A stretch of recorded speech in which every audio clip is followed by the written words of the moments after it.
So ito na guys, binili ng asawa ko ng around 100 pesos.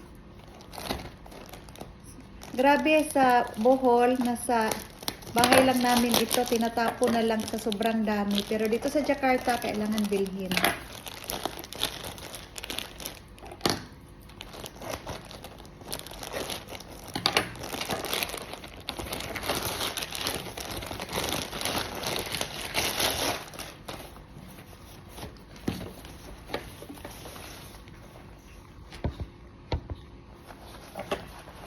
Wow!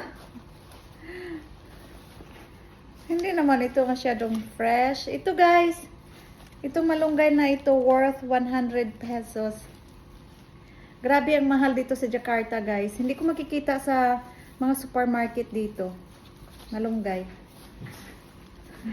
Malunggay is life.